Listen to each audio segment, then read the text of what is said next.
Bismillahirrahmanirrahim. Assalamualaikum warahmatullahi wabarakatuh. Alhamdulillah. Alhamdulillah binikmatihi tatimmus salihat. Wa bidzikrihi tatanazzalur rahmat wal futuhat. Allahumma salli wa sallim wa barik ala sayyidina Muhammadin. Al-Fatih lima ughliq wal khatim lima sabaq. Nasirul haq bil haq wal hadi ila siratikal mustaqim wa ala alihi wa sahbihi haga qadrihi wa miqdarihil azim. Subhanaka la ilma lana illa ma 'allamtana innaka antal alimul hakim wa tub 'alaina ya rab innaka antat tawwabur rahim.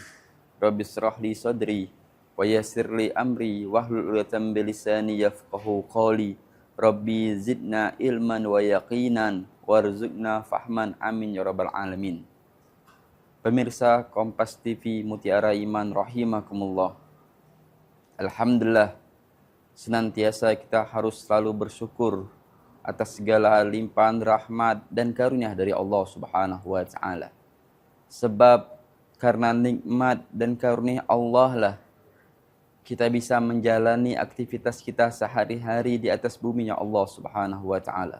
Dan perlu kita sadari dan kita yakini bahwasanya apa yang kita miliki semuanya semata-mata dari Allah. Dan Allah perjelas hal tersebut dalam Al-Quran. Allah Subhanahu wa ta'ala berfirman, "Wa ma bikum min ni'matin faminallah." Dan apapun yang kalian miliki, ketahuilah bahwasanya itu dari Allah Subhanahu wa ta'ala. Maka dari itu sebagai seorang hamba, hendaknya kita mensyukuri nikmat tersebut. Dan dengan cara tanda kita bersyukur kepada Allah atas nikmat Allah, kita gunakan nikmat tersebut untuk hal yang mengundang ridhonya Allah, untuk ketaatan kepada Allah Subhanahu wa taala. Salat dan salam tak lupa kita curahkan kepada junjungan kita, suri tauladan kita, Nabi besar Muhammad sallallahu alaihi wasallam beserta para keluarga, sahabat dan pengikutnya hingga akhir zaman. Pemirsa Kompas TV Mutiara Iman rahimakumullah. Sebagaimana kita ketahui bahwasanya kita sebagai seorang muslim diperintahkan oleh Allah Subhanahu wa taala untuk melaksanakan daripada perintah yang dibawa oleh Nabi Muhammad sallallahu alaihi wasallam. Adanya kita di bumi tidak lain tidak bukan untuk menghambakan diri kepada Allah Subhanahu wa taala. Dalam Al-Qur'an Allah katakan, "Wa ma khalaqtul jinna wal insa illa liya'budun." Tidaklah aku ciptakan jin dan manusia kecuali untuk beribadah kepada Allah Subhanahu wa taala. Maka dari itu, kita selama hidup di dunia ini jangan sampai kita meninggalkan kewajiban kita kepada Allah Subhanahu wa taala. Allah tidak melarang kita mencari dunia karena kita sedang hidup di dunia, tapi jangan sampai kita melupakan akhirat kita. Jangan sampai kita meninggalkan kewajiban kita. Allah Subhanahu wa taala katakan dalam Al-Qur'an, "Wabtaghi fima ataqallahu darul akhirah wa la tansa nasibaka minad dunya." Kata Allah, gunakanlah, carilah atas apa yang Allah berikan kepada kalian untuk akhirat kalian. Dan jangan lupa bagian kalian tentang urusan dunia kalian. Allah udah mengingatkan kepada kita, selama kita hidup di dunia, kita jangan lupakan urusan dunia kita. Apalagi jikalau kita berkeluarga, kita memiliki kewajiban menafkahi anak dan istri-istri kita. Maka jangan kita lupakan urusan dunia kita. Tapi ingat, jangan sampai dunia kita membuat kita lupa dengan akhirat kita. Jangan sampai kesibukan dunia melupakan kita kepada Allah Subhanahu wa taala. Karena kehidupan dunia hanyalah kehidupan yang sementara. Kita semua yakin dan percaya bahwasanya apa yang kita miliki di dunia akan kita tinggalkan. Dan kita yakin bahwasanya setelah kehidupan dunia adalah kehidupan akhirat, tempat yang mana kita mempertanggungjawabkan perbuatan kita selama kita berada di buminya Allah Subhanahu wa taala. Oleh karena itu, pemirsa sekalian, hendaknya kita selalu dan selalu berusaha menjadi hamba yang terbaik di hadapan Allah Subhanahu wa taala. Allah telah ciptakan kita sebagai manusia, yang mana manusia adalah penciptaan Allah yang paling baik. Yang mana dalam Al-Quran Allah Subhanahu wa ta'ala mengatakan, laqad khalaqnal insana fi ahsani taqwim. Sungguh kami telah ciptakan manusia di tempat yang tinggi kedudukannya di antara ciptaan-ciptaan yang lainnya. Tsumma radadnahu asfala safilin. Kemudian kata Allah, kami letakkan mereka di tempat yang paling rendah, yaitu nerakanya Allah Subhanahu wa ta'ala. Bagi siapa? Bagi orang yang tidak melaksanakan perintah Allah. Kata Allah, summa radadnahu asfala safilin illal ladzina amanu wa amilus solihati falahum ajrun ghairu mamnun. Kecuali orang-orang illal ladzina amanu, kecuali orang-orang yang beriman, wa amilus solihat, dan beramal soleh, falahum ajrun ghairu mamnun. Maka bagi mereka adalah balasan yang tidak ada putus-putusnya dari Allah Subhanahu wa ta'ala. Tidak lain, tidak bukan balasan kenikmatan yang abadi, ialah surganya Allah Subhanahu wa ta'ala. Oleh karena itu, pemirsa Kompas TV rahimakumullah, Allah berikan kita kesempatan, Allah berikan kita hidup, maka gunakanlah kehidupan kita untuk dunia kita, tapi jangan lupa untuk akhirat kita, menghambakan diri kita kepada Allah Subhanahu wa ta'ala. Karena dengan itulah agar kita mendapatkan ridho dan rahmat dari Allah Subhanahu wa ta'ala. Jangan sampai kita meninggalkan kewajiban-kewajiban kita. Apalagi di zaman sekarang ini, kalau kita perhatikan, banyak sekali orang-orang yang mereka meninggalkan kewajiban mereka kepada Allah Subhanahu wa ta'ala. Mereka sibuk dunia mereka, tapi mereka tinggalkan sholatnya, mereka tinggalkan akhiratnya, hanya memperkaya diri dengan hartanya, tapi tidak memperkaya diri dengan amal ibadahnya. Ini yang perlu kita perhatikan. Dalam sebuah hadis diceritakan, pernah datang seorang Arabi menemui Nabi Muhammad SAW. Yang mana ini Arabi, dia mengadu kepada Nabi Muhammad SAW tentang kehidupannya dan menanyakan bagaimana caranya agar dia mendapatkan surganya Allah Subhanahu wa ta'ala. Dan kita akan dengarkan kisahnya setelah segmen berikut ini.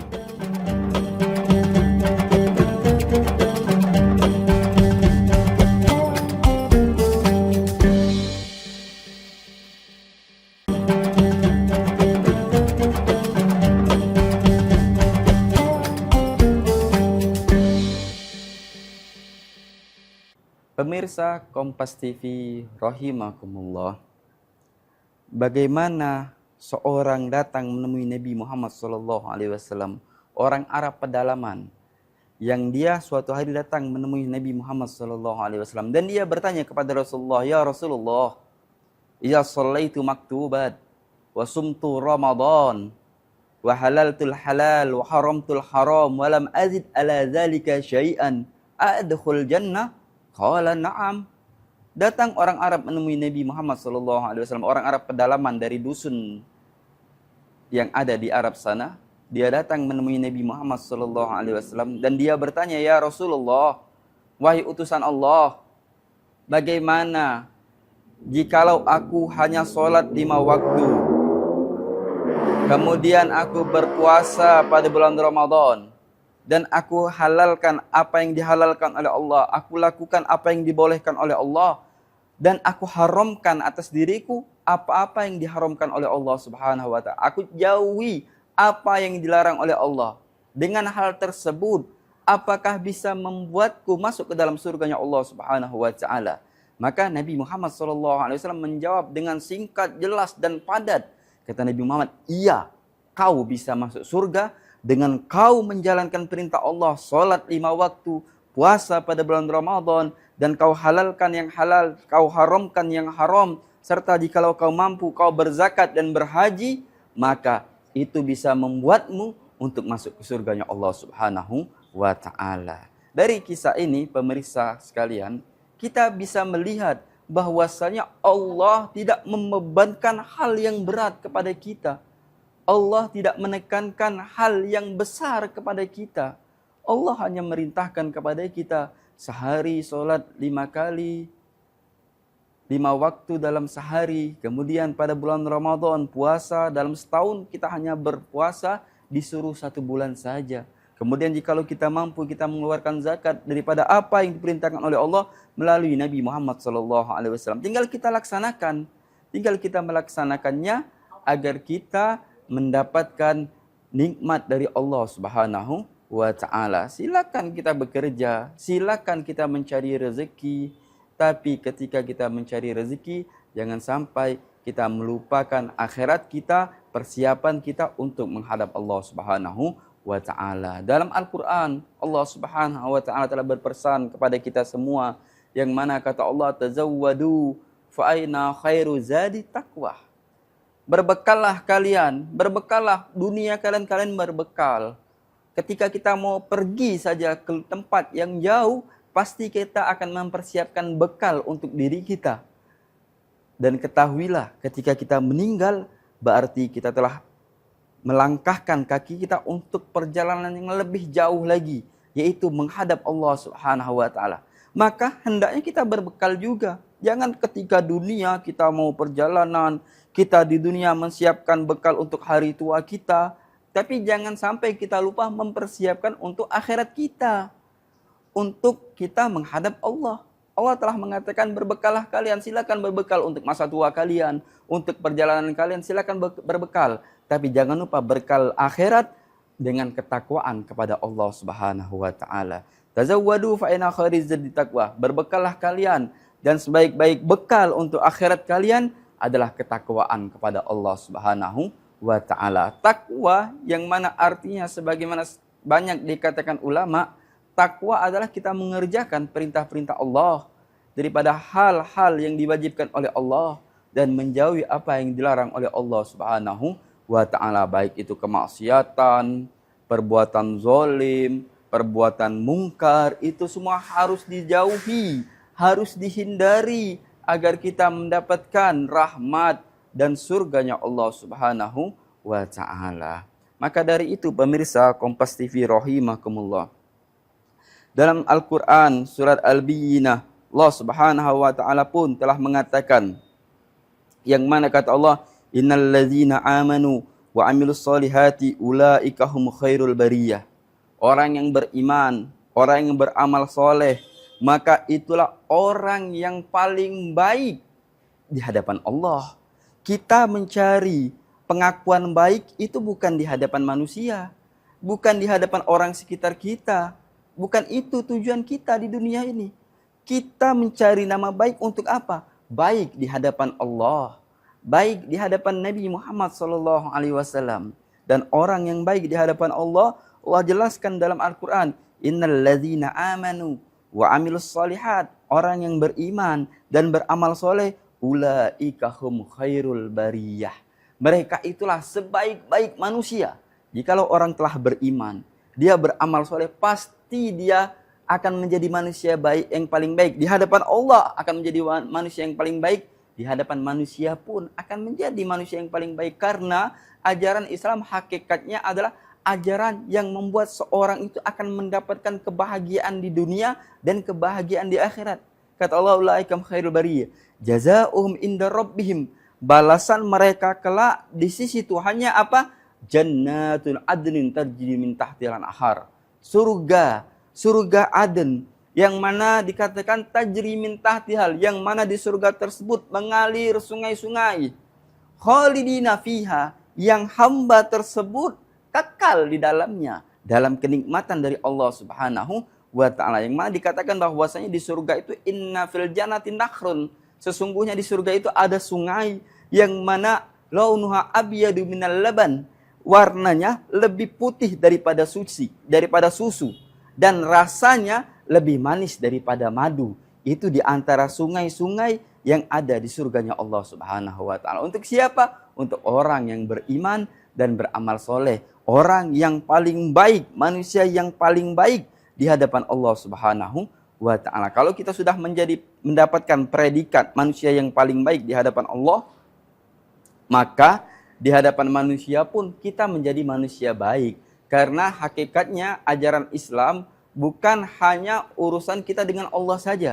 Ajaran Islam mengaitkan hubungan kita dengan Allah dan hubungan kita dengan manusia. Hablum minallah wa hablum minan nas. Kalau hubungan kita baik dengan Allah, insya Allah hubungan akhirat kita juga baik dengan manusia. Kalau kita mengikuti apa yang diajarkan Allah melalui Nabi Muhammad SAW. Oleh karena itu, pemirsa Kompas TV rahimakumullah, hendaknya kita selalu berusaha menjadi manusia yang paling baik menurut Allah. Bukan manusia baik menurut manusia, tapi menjadi manusia yang paling baik menurut Allah, agar kita menjadi hamba yang mendapatkan rahmat dan ridho oleh Allah Subhanahu wa ta'ala. Ada sebuah hadis Nabi Muhammad SAW yang mana Nabi Muhammad SAW memberikan cara agar kita senantiasa mendapatkan ampunan dari Allah Subhanahu wa ta'ala. Dan kita akan bahas hadis ini setelah pesan-pesan berikut ini.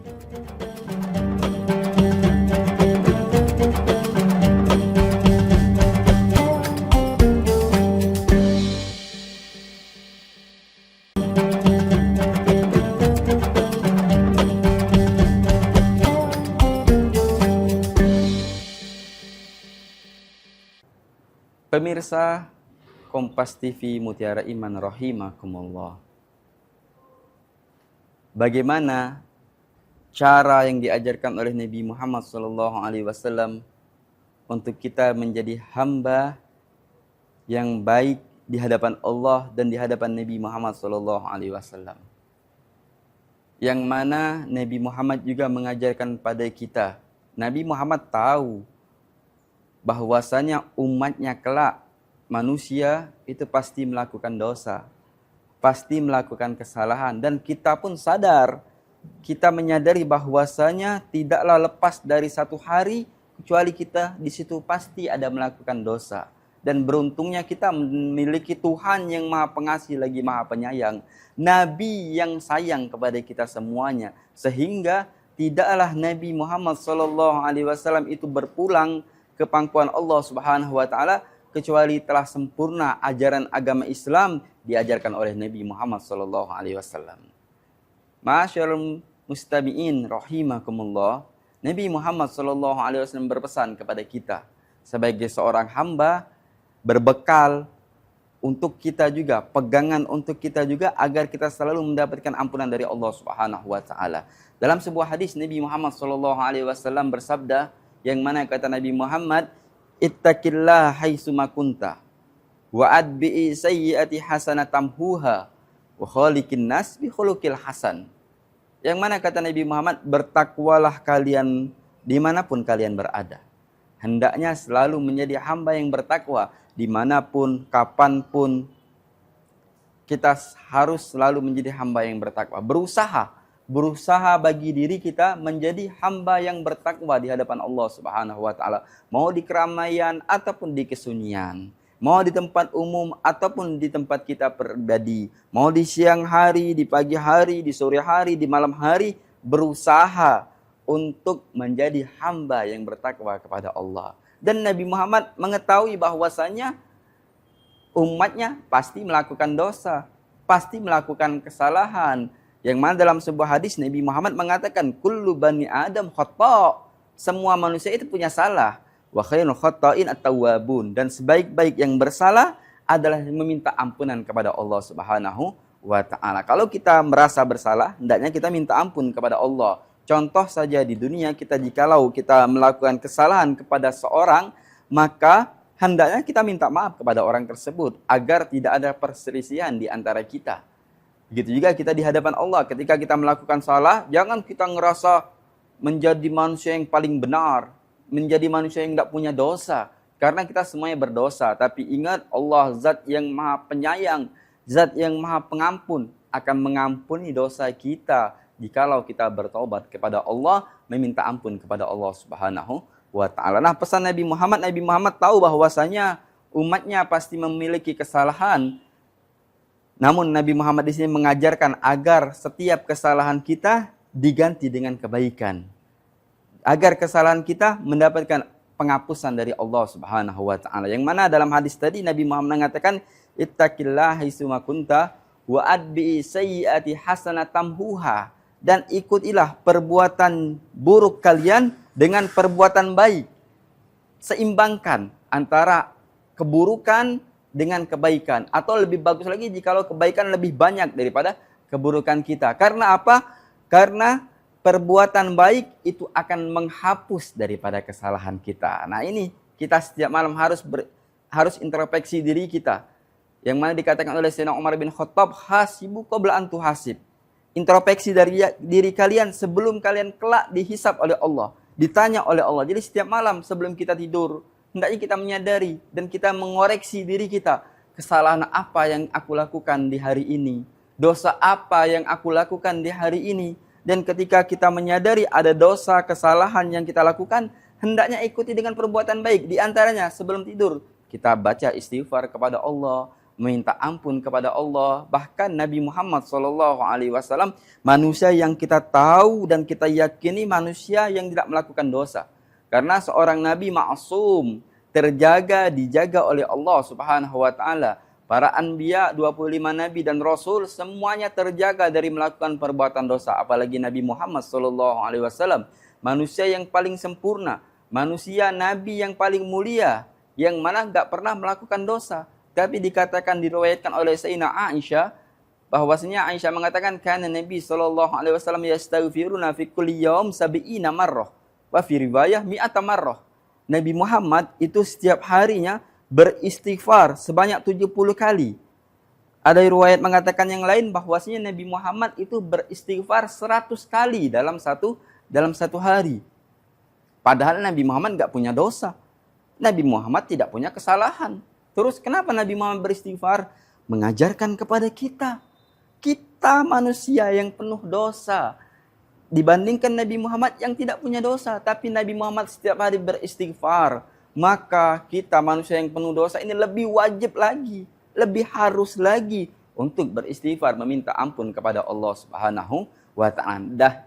Nah, itu juga bentuk perbuatan baik yang kita lakukan agar apa? Kesalahan kita di siang hari, di sore hari itu bisa dihapuskan oleh Allah Subhanahu wa Ta'ala dengan kita beristighfar kepada Allah, ataupun dengan kita membaca sholawat, ataupun dengan kita membaca zikir sebelum tidur kita, agar kita mendapatkan ampunan dari Allah Subhanahu wa Ta'ala. Dan di besok harinya, di keesokan harinya, kita berusaha agar perbuatan dosa yang kita lakukan di hari kemarin tidak terulang lagi di hari ini.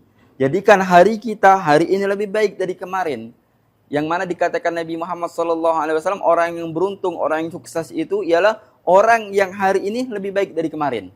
Itulah orang yang beruntung. Lebih baik dari kemarin bukan masalah dunia saja. Kadang nilai ukuran kita saat ini lebih baik dari kemarin itu jikalau kita mendapatkan keuntungan lebih di hari ini.